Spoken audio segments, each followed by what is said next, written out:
जय हिंद फौजी भाइयों। मुझे उम्मीद है आपका पेंशन नियमित रूप से सुचारू रूप से आ रहा होगा।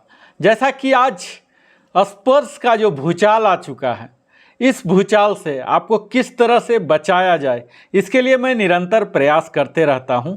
अभी तक अराउंड, जैसा आप डाटा देख पा रहे होंगे, 17,10,657 पेंशनर का डाटा माइग्रेट हो चुका है या प्रारंभ ही हुआ है। और यह कार्रवाई शुरू हुआ 1 अगस्त 2021 से। तब के बाद से लगातार माइग्रेशन जारी है और न्यू पेंशन खुद पीसीडीए ही, एक स्पर्श नाम की संस्था जो कि टीसीएस के द्वारा बनाया गया है सॉफ्टवेयर, खुद ही पेंशन डिसबर्सिंग का भी काम कर रही है।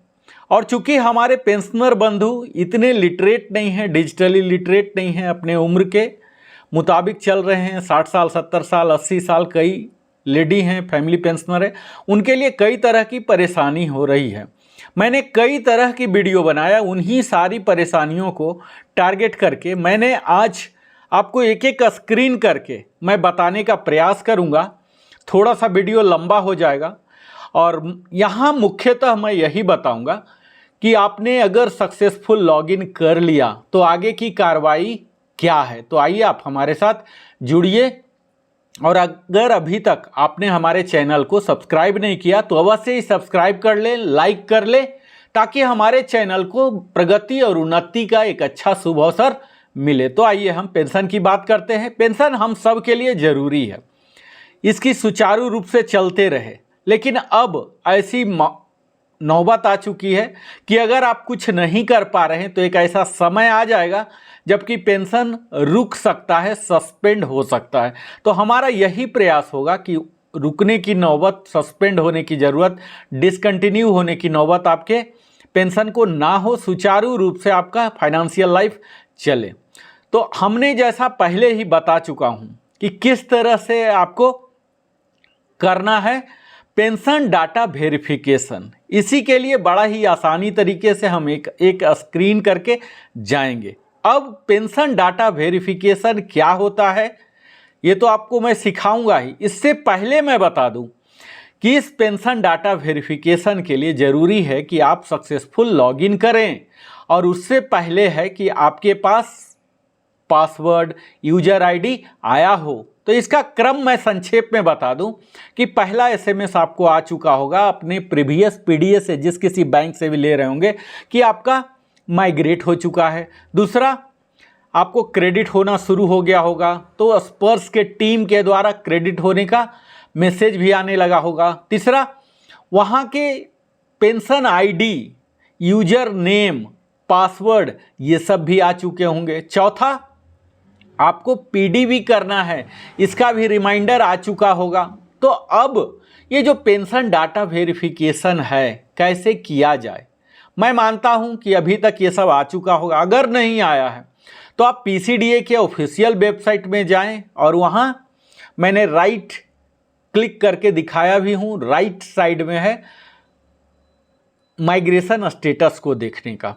यहाँ स्पर्श पीपीओ अगर आपके पास है, यहाँ 4 ऑप्शन दिया हुआ, Sparsh PPO, E PPO, regiment number, service number, bank account number, और ये सब को आप यहाँ फीड करेंगे तो हो सकता है कि बिल भी अवेलेबल सुन आए। अगर बिल भी अवेलेबल सुन आ रहा तो आप कुछ कर नहीं सकते। और अगर स्पर्श पीपीओ जनरेट हो चुका है, आ रहा है, तो उसे नोट कर लें और अब आप हमारे साथ जुड़ जाएं। यहाँ आप देख पा रहे होंगे लॉगिन बटन है स्पर्श के ऑफिशियल साइट में। यहाँ लॉगिन करते ही आपको इस तरह का स्क्रीन आएगा और आप अब हमारे साथ धीरे धीरे बढ़ेंगे। यहाँ हम लॉगिन करेंगे और लॉगिन करते ही आप देखिए क्या करना है। आपने यह नोट कर लिया अपना यूजर नेम और पासवर्ड, इस तरह से आपको यहाँ डालना है। मैं स्क्रीन में धीरे धीरे करके जा रहा हूँ, दिखा रहा हूँ। मुझे उम्मीद है यह स्क्रीन आपको फ़ायदा करेगा। जैसा कि मैंने स्पर्श पीपीओ का फिलॉसफी भी बता दिया। यहाँ 2 आप देख रहे हैं, 2 का मतलब होता है पीबीओआर, 03 का मतलब होता है एएमसी रिकॉर्ड, और 2021 का मतलब होता है ईयर, और यहाँ नेक्स्ट जो 5 है वो प्रोग्रेसिव नंबर है, और 01 जो है रेगुलर पेंशनर है। तो इस तरह से यह 14 डिजिट का यूजर नेम हो गया, यहाँ आपने पासवर्ड दे दिया। अब यहाँ से हमारी असली कहानी शुरू होती है पीडीबी का, पेंशन डाटा वेरिफिकेशन। इसके बारे में मैं संक्षेप में बता दूं, इसमें मुख्यतः पीडीबी में आपको डाटा फीड नहीं करना है, वेरीफाई करना है। जैसा कि नाम से ही पता चल रहा, आप मेकर नहीं हैं, आप चेकर हैं। जैसे ही क्लिक करेंगे यहाँ ऑलमोस्ट 99.9% डाटा फेच होगा, जो कि आपके रिकॉर्ड ऑफिस के द्वारा दिया गया है। अभी डाटा सारे रिकॉर्ड ऑफिस के द्वारा दिया जा रहा था, पहले बैंक के द्वारा लिया गया, जिसमें कि स्पर्श टीम को कई असुविधा हो रही थी। अभी स्पीड अप करने के लिए हर रिकॉर्ड ऑफिस ही डाटा दे रहे हैं, तो सारे डाटा ऑलमोस्ट आपके रहेंगे। आपको सिर्फ वेरीफाई करना है। अगर आप 15 दिन के अंदर वेरीफाई नहीं करते हैं तो यही डाटा रह जाएगा, और रिस्क है कि हो सकता है कोई मिस्टेक रहा हो और वही रह जाए, फिर बाद में आपको परेशानी होगा। इसीलिए पेंशन डाटा वेरिफिकेशन यहाँ जरूरी हो जाता है। यहाँ आप देख पा रहे होंगे, अपना नाम देख लीजिए, स्पेलिंग देख लीजिए, डेट ऑफ बर्थ देखिए, जेंडर देखिए, नेशनलिटी देखिए, आधार नंबर चेक कीजिए, अपने मैरिटल स्टेटस को देखिए, ईसीएचएस कोई रिकवरी चल रहा है, यस नो क्या है, आप एफएमए ले रहे हैं या ईसीएचएस कार्ड ले रहे हैं। मोस्टली आज हर कोई एफएमए नहीं लेते हैं, ईसीएचएस कार्ड लेते हैं। अपने मोबाइल नंबर को चेक कर लीजिए। कहने का मतलब यहाँ सब कुछ दिया हुआ है। अगर कोई वैलिडेशन फेल होगा तो खुद एरर मैसेज आ जाएगा। और यहाँ आप लास्ट में देख रहे हैं सेव एज ड्राफ्ट आ रहा है, तो यहाँ आपकी सारी सेव भी होते जा रही है। यहाँ आपके सिग्नेचर भी अपलोडेड हैं, आप अपने सिग्नेचर को भी देख सकते हैं। अगर गड़बड़ लग रहा तो आप चेंज भी कर सकते हैं। यहाँ देखिए वांट टू चेंज के चेक बटन को आपको चेक करना है और फिर वहाँ देखना है, और रिप्लेस भी करने की फैसिलिटी है। जॉइंट फोटोग्राफ आपके ऑलरेडी दिखेंगे जो रिकॉर्ड ऑफिस से। यहाँ आप समझ सकते हैं इसका नाम ही है वेरिफिकेशन। आपको एक चेकर की भूमिका में रहना है, मेकर की भूमिका में नहीं रहना है। यहाँ आपको पेंशनर डिक्लेरेशन अटैचमेंट भी आपको दिखेगा, और यहाँ सेव यस कर दीजिए और अगले स्क्रीन में जाइए। अगला स्क्रीन आपका इस तरह से आएगा, जो कि सर्विस डिटेल होगा। किस रिकॉर्ड ऑफिस से आप रिटायर हुए हैं, डिस्चार्ज हुए हैं, आपके टोटल क्या था, रैंक क्या था, लास्ट रैंक हेल्ड क्या था, और पेंशन रैंक क्या है, आपका जो रेजिमेंट नंबर, सर्विस नंबर क्या है, एमएससीपी वगैरह मिला है नहीं मिला है, और इस तरह की तमाम इन्फॉर्मेशन है। आप उसे स्किप भी कर सकते हैं क्योंकि वो ऑलरेडी फील्ड रहेंगे, तो आपको ज़्यादा टेंशन पीडीबी के नाम से ज़्यादा डरना नहीं है। 7-8 स्क्रीन है, यहाँ देखिए हम धीरे धीरे चल रहे हैं, एक एक करके यहीं सबको आपको पूरा करना है। तो आप अगर इस स्क्रीन को देख रहे हैं धीरे धीरे, यहाँ हम डेट ऑफ इनरोलमेंट भर दिए, किस दिन आप इनरोल्ड हुए थे, कब रिटायर हुए, क्या क्वालिफाइंग सर्विस है, इन तमाम जानकारी को आप आराम से फील्ड रहेंगे।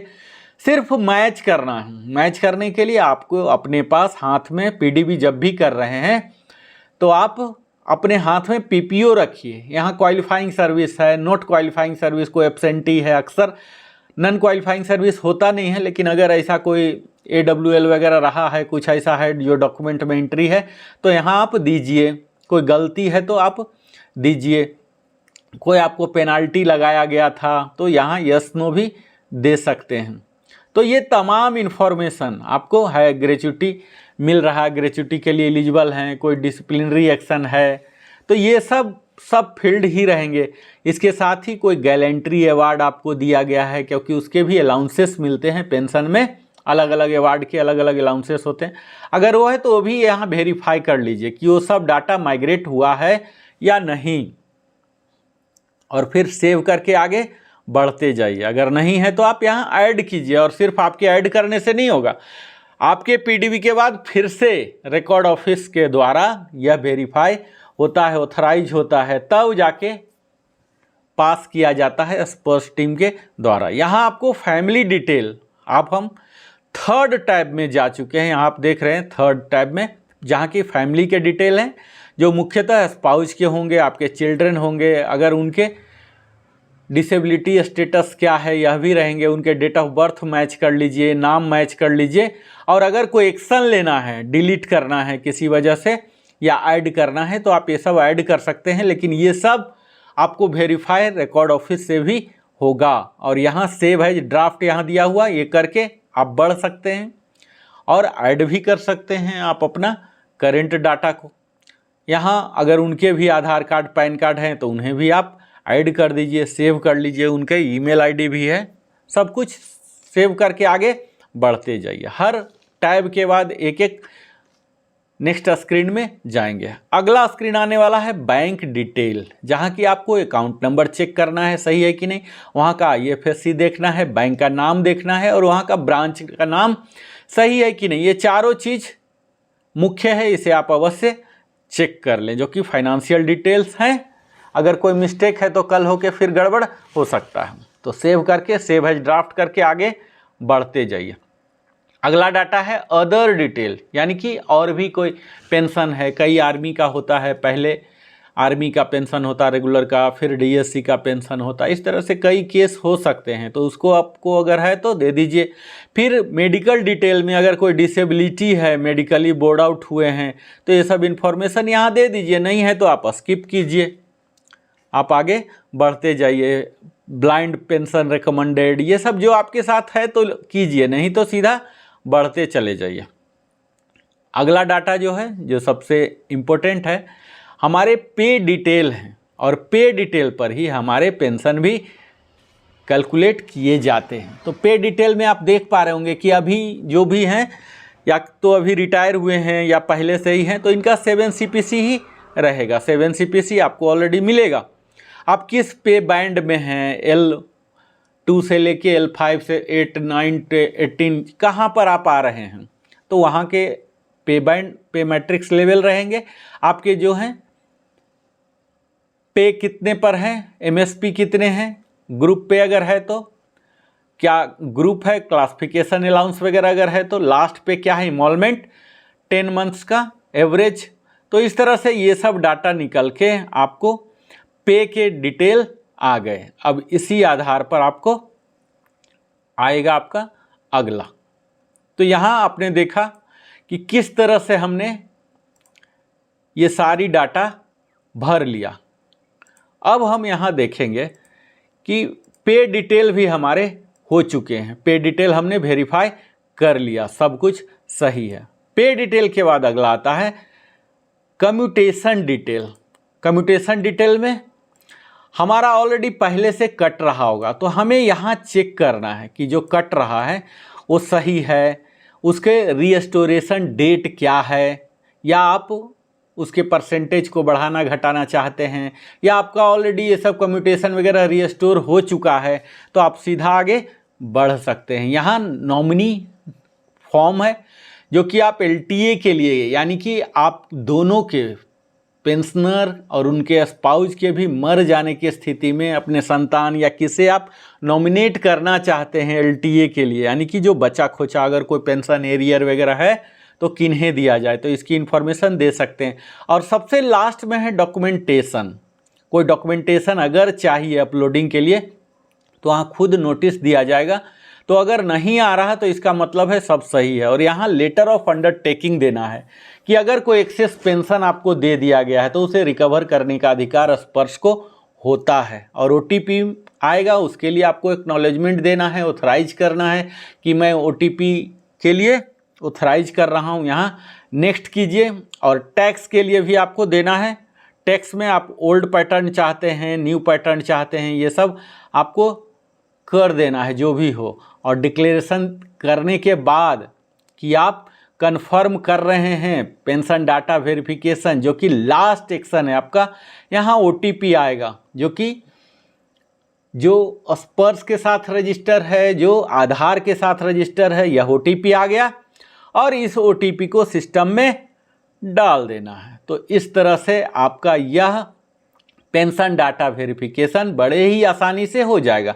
यहाँ आपको यही देखना है कि लेफ्ट साइड में जो भी मीनू हैं, इन सारे मीनू को आपको एक एक करके करना है। कोई आपको तनाव या दबाव लेने की ज़रूरत नहीं है। यहाँ आप इस तरह से आगे करते जाएंगे और आपका कोई डॉक्यूमेंट नहीं चाहिए, फाइनली आप सबमिट कर देंगे। फाइनल सबमिट कर दिए, आपके साइड से हो गया। 15 दिन के अंदर ये हो जाता है और फिर आपका यह जो बड़ा ही मुश्किल माना जा रहा था पेंशन डाटा वेरिफिकेशन, ये बड़ा ही आसानी से हो गया। तो मुझे उम्मीद है जो डर था, अब पेंशन डाटा वेरिफिकेशन के बाद डीएलसी या एमएलसी आइडेंटिफिकेशन यानी कि लाइफ सर्टिफिकेट सबमिशन हम अगले वीडियो में बनाएंगे, क्योंकि यह बहुत बड़ा हो चुका। तो अब तक आपको बिल्कुल क्लियर हो चुका होगा कि आपके पास पासवर्ड आ चुका है, आपने स्ट्रॉन्ग पासवर्ड बना लिया है, आपको यूजर आईडी आ गया या नहीं, तो फिर स्टेटस चेक करके आपने ले लिया। अब पीडीबी तक हो गया, यानी कि आधा से ज़्यादा काम हो चुका है, कोई आगे की गलती नहीं होगी। आप अपने जीवन का बहुमूल्य समय नरेंद्र कुमार वेलनेस कंसल्टेंट के साथ देते हैं, जिसके लिए मैं बहुत बहुत धन्यवाद देता हूं। और यह भी विनम्र निवेदन करता हूं कि अगर आप पहली बार हमारे चैनल में अभी आए हैं तो अवश्य सब्सक्राइब करें, लाइक करें और बेल आइकन भी हिट करें और अपने नियर डियर के साथ भी साझा करें ताकि उन्हें भी लाभ मिले। और अगर आप कुछ पूछना चाहते हैं, बताना चाहते हैं तो अवश्य ही कमेंट करें। बहुत बहुत धन्यवाद। फिर मैं मिलता हूं कि किस तरह से लाइफ सर्टिफिकेट सबमिशन करें। Thank you.